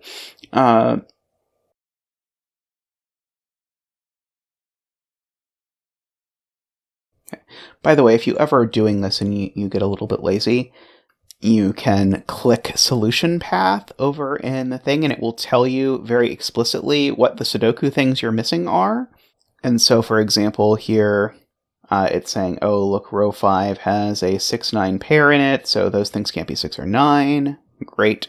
Row 3 has a 4-5-9 tuple, and so then it's saying all these things. But notably, it's not actually placing any digits. So in terms of the logical solver, which is what this is using, it's not actually seeing that I can place any more digits. So what that's telling me is it's more than Sudoku that places the digits that we have left to place. Okay, so I'm going to pause on thinking about that for a moment, and I'm going to look at the true candidate mode again, and I'm going to look at if there's anywhere where placing a single digit will resolve the rest of the puzzle. And it seems that, regrettably, the answer is no. We seem to have lost all of our little green digits floating around. So this might mean we're going to have to get a little bit creative with how we're going to finally disambiguate this this puzzle, which has turned into a bit of a beast, I admit.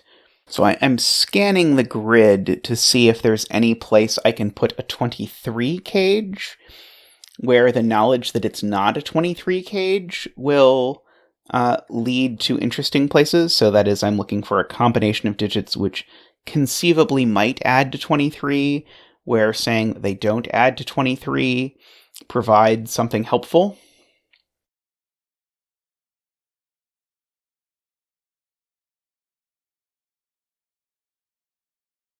I do want to point out, by the way, while I'm thinking about this, that the whole time I was setting this to start with, I was imagining that this 17 cage was going to end up being the real one. I never made any choices based around that. I just sort of guessed that. And as it happened, that wasn't the way it ended up going. It ended up being that actually this other one was the real one. I think it's really important when I'm setting to not force the things I think to work out, to just let myself be flexible and see, okay, do I like this deduction? Do I like where this ends up? And if so, great, then I can be happy.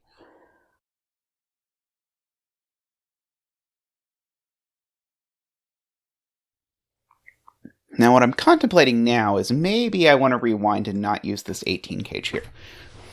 There was a lot of neat Sudoku that sort of fell out of it, but now I'm sort of stuck in the worst possible place, which is that the grid is super restricted, but I can't see the logic that's restricting it. And so that's a combination that's really dangerous, and I don't like it. And I'm not sure if I'm just being dense, and actually it's really easy to see what's going on, or if it really is something very subtle, because there definitely are enough clues floating around. It could be something subtle and messy that's just no one's ever going to figure out. But also, at least when I'm setting, my brain tends to have the solving part get just so much worse. And so I really do usually spend some extra time looking to see if there's a way to see something that I'm just not immediately leaping out, or that's not immediately leaping out at me.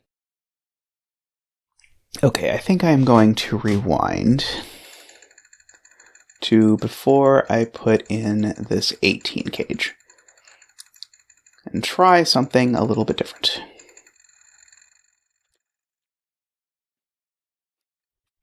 always the sweet pain of erasing everything, but often it can really help to just sort of back up and try again if something does not work out how you liked it. And we can always put this back if we figure out something else that makes it work out. Now, one nice thing about being back here is I seem to recall that here there were options that actually would force a unique solution. So back here, for example, if this was an 8, it would lead to a unique solution in the grid. So if we could force this to be an 8, then we'd get to a unique solution, and that would be pretty cool. Now, of course, as we just saw, just because there's a unique solution doesn't mean that Zeta will be able to find it when he's looking at the grid.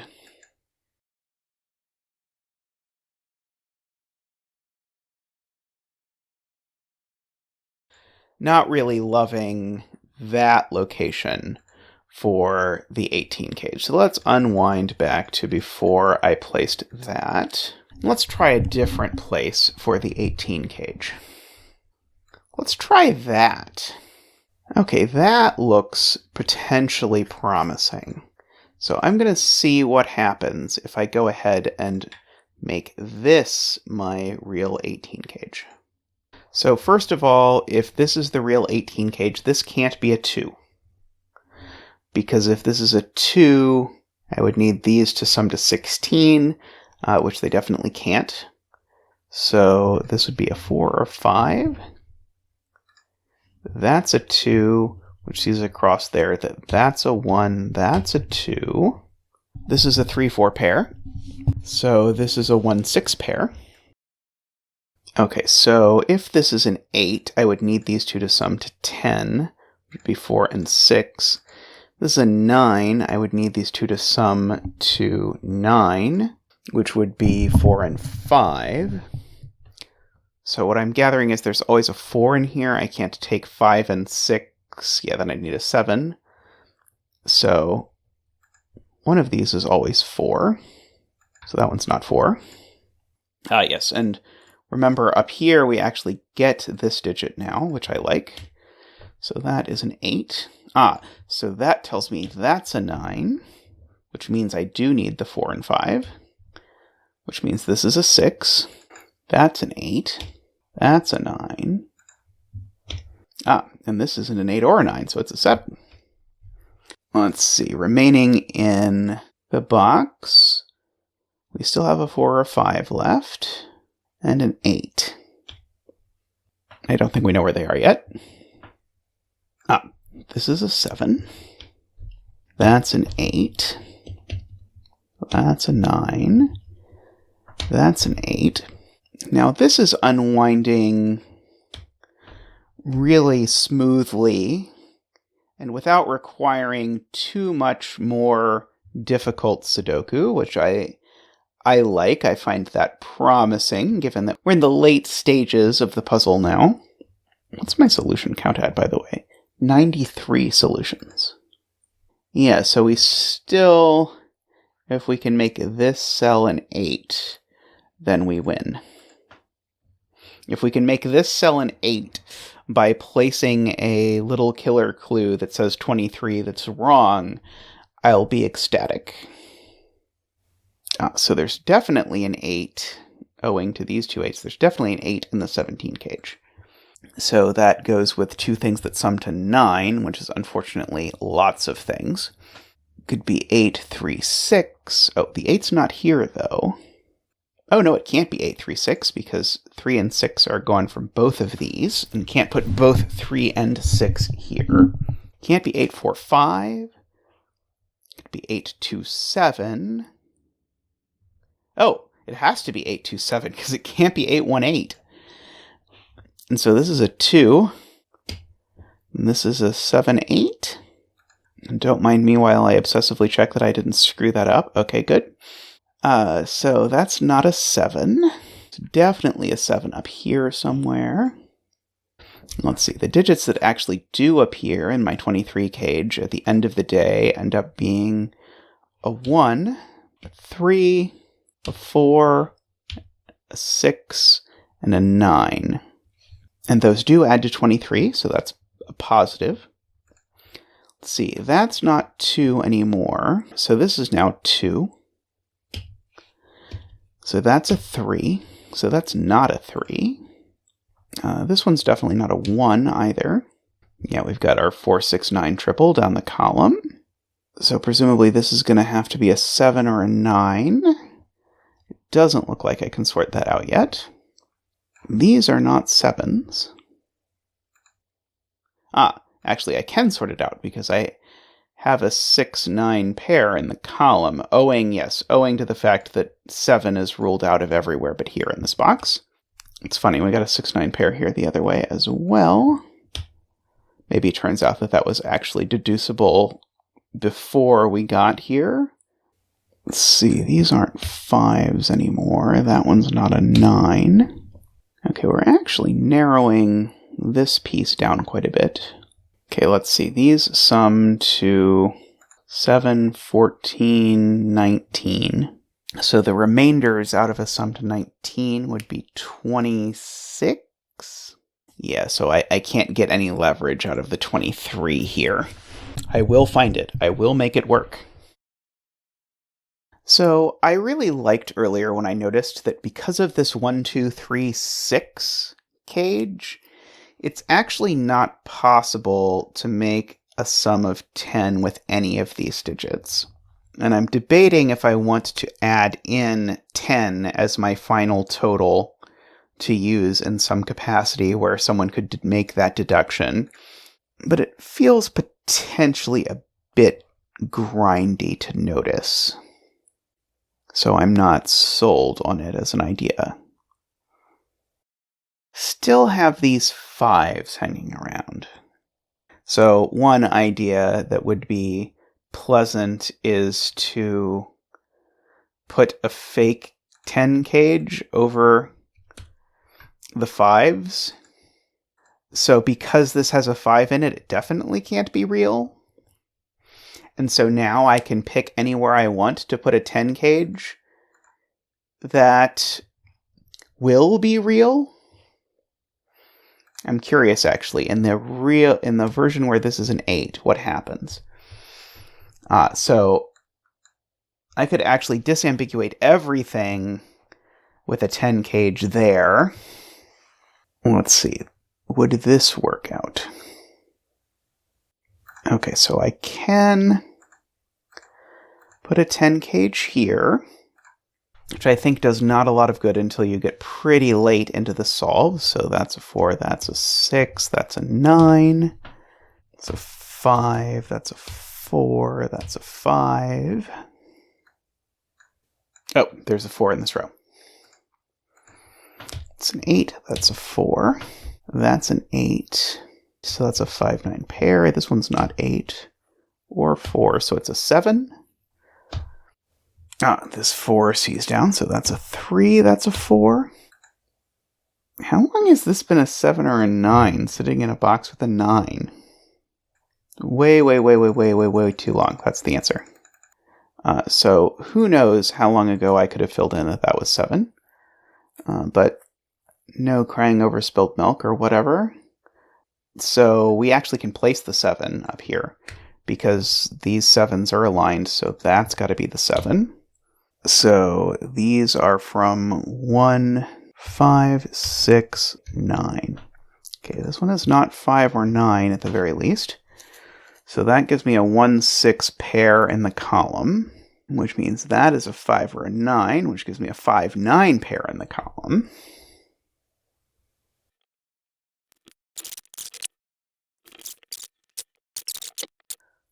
So we have a 1, 4 pair here, actually. It's not the loveliest thing to find, but it's cool. I'm happy with it. The 1, 4 pair fixes that this is a 7. This is a 1. So that's a 6. These are not 6. That's not a 6. Oh, nor is it a 1. It's a 3. So this is not 1 or 3. It's a 2. This is not 1, 2, or 3. It's an 8. 7 and 8. Okay, so I think now I am at approximately the point that is deducible. I am again looking for a place where I could resolve this by putting a 23 that is wrong. Let's see. That is way too big, right? 6, 14, 21. Yeah, that's definitely not going to be 23. Yeah, that's too big. That's definitely too big. 9, 13. Yeah, that's too small. Somehow I figured 23 would be a pretty easy number to do this with, but it seems every number is either bigger than 23 or smaller than 23. Who knew?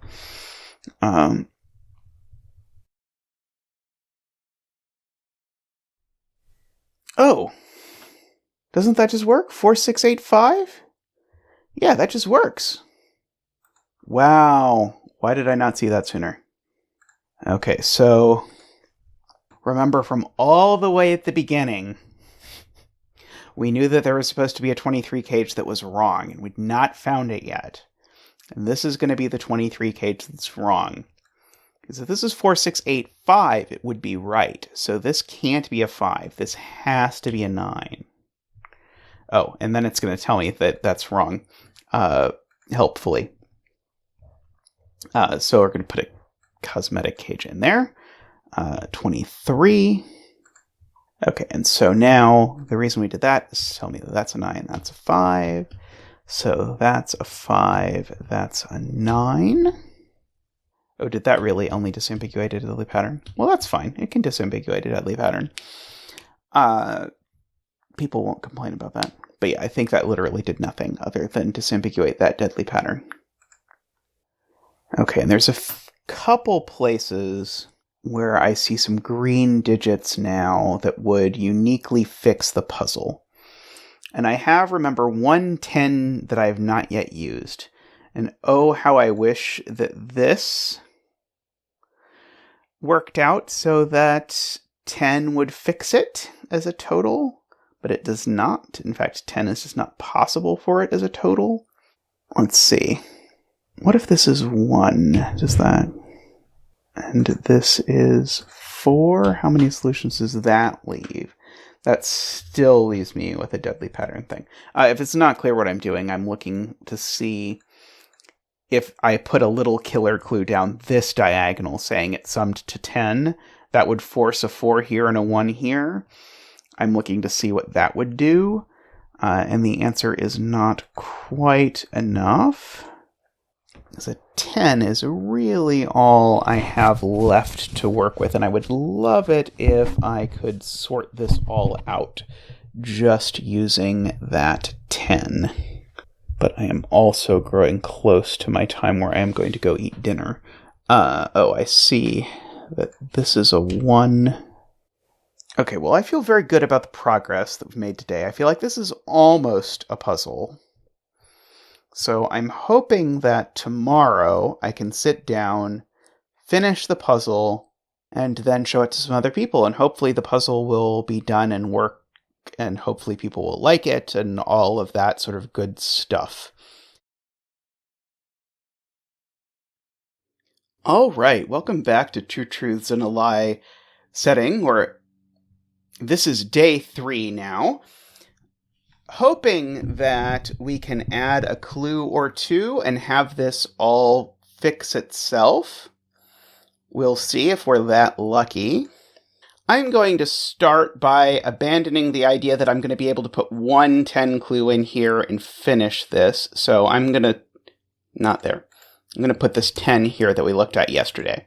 And so when I do this, I get that this is a 4, this is a 1, so this is a 6... That's a 9. It's a 4. 9. 6. And let's see. So this is not a 4. So this is a 4. And so then we're left with this grid, where, as you can see from the True Candidates mode that I can click on for you, almost any digit I put anywhere is going to finish this grid. So what I was thinking as I was planning for today's hopefully finishing of this is that maybe I can add, say, 3 little killer clues that are all the same value and have this get fixed. So for that, I'm going to need to hunt through the grid and try and find a place where I can have some overlapping little killer clues that will let me actually finish this. So don't mind me, I'm going to try summing a bunch of these things and see what I get.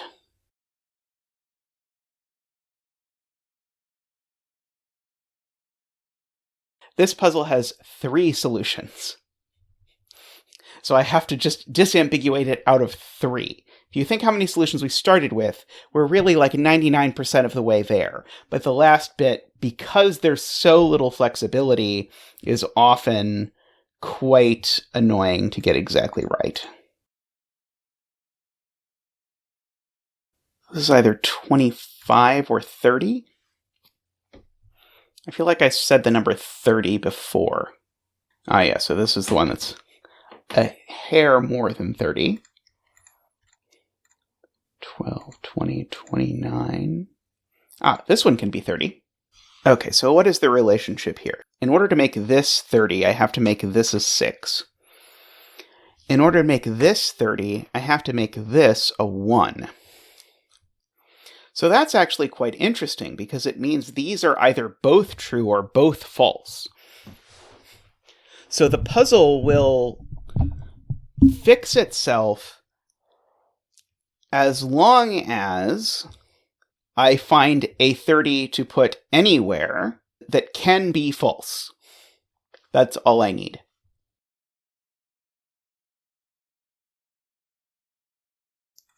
Okay, that's the one I've counted a million times because I keep wanting it to work. It keeps not working. So to be clear, the puzzle will finish if I just throw literally any diagonal in and label it as a 30, unless I'm so unlucky that it works out that it's exactly 30. But what I'd really like is for that diagonal to be ambiguous and for someone to have to realize this relationship, that these are either both true or both false, and so they must both be true, and so the other one must be the one that's false. But I'm not actually sure there's anywhere in the grid that I can put a clue that results in that.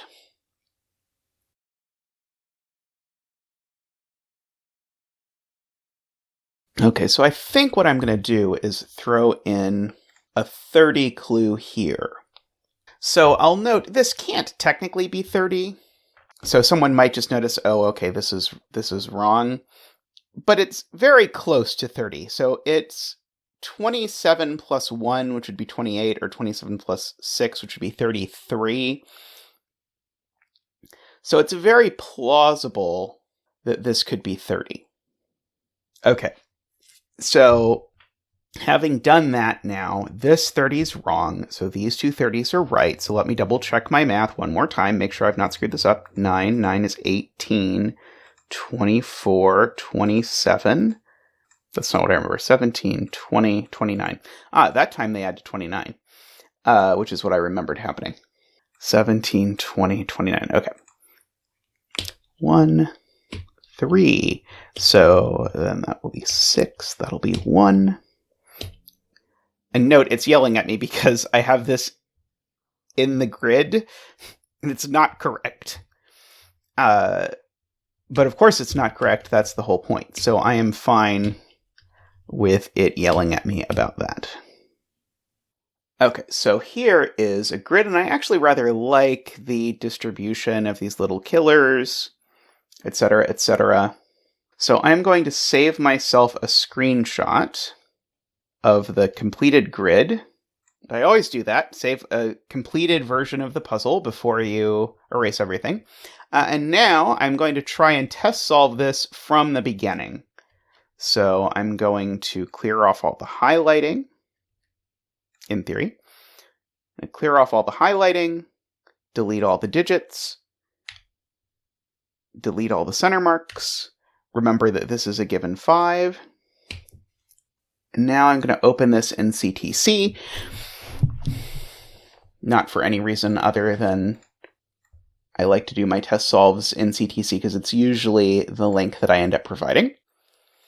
And so now I want to look at this puzzle and I want to solve it from the beginning as best as I can, as though I'm looking at this with fresh eyes. So one thing that will very often happen as you set a puzzle is that your break-in will be very clear when you make it because it's the only thing in the puzzle. But then once you actually sort of fill the grid with stuff, as we have done here, it sort of disappears. And so if you remember, our break-in was actually to observe how many 45s there are. So there's a 45 here. There's a 45 here. And there's a 45 here that had some sort of interdependence. Note, this 45 is a little bit harder to see because it requires using this 23 diagonal. But I think that Simon has told us all about the secret enough times, I'm hoping, that people will notice these 45s once they sort of stare at this grid for long enough. And once you think to look at the 45s, then you could notice that there's some interdependence between them. Namely, all of the 11 cages appear in these two houses.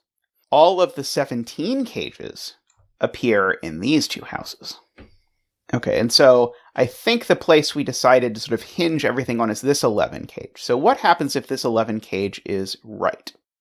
Then both of these 17 cages are right. So this 17 cage is wrong. This 23 cage is wrong. But we said this 11 cage is right. So one of these 11 cages is wrong. But then that makes this 23 clue wrong. So if this 11 cage is right, it makes both 23 clues wrong. So that is the thing someone who's looking at this has to find.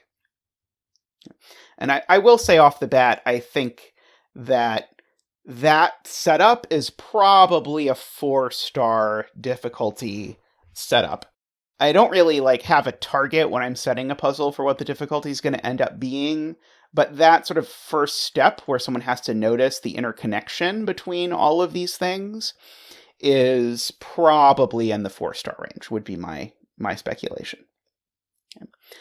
The reason, by the way, that I wanted to do something like that for the setup is that in the previous two truths and a lie, all of the logic was sort of independent, clue to clue. So you'd look at the thermos and decide what happened with the thermos, or the arrows, or whatever. Whereas here, the break-in really actually requires that you think about multiple things at a time. And I think that's pretty cool in its own right. Okay, so the moral of this story is that this 11 cage can't be right, so it's wrong. I'm going to bleed that out. One of these is right, but I don't know which one. So I'm going to remove the highlighting on those. But now these two 11 cages are right. And this 23 cage is right. I don't have a great way to show that again because of the overlapping little killer and killer cages. But hey, that works out. So this 23 is actually right. And so because this 23 is right, we know it has to be 6, 8, 9.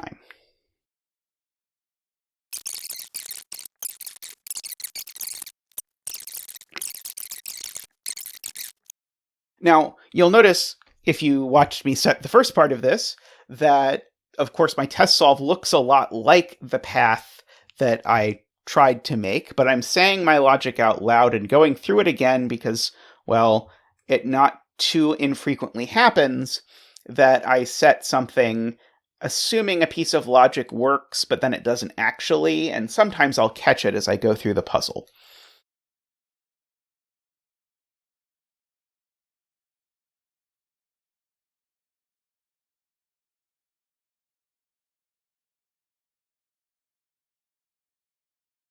Okay, and so now we are at the very, very end. So first of all, this 23 cage, which fortunately does not get touched by any of our diagonals and ruined. So this cannot sum to 23, because remember we found our two correct 23 cages earlier.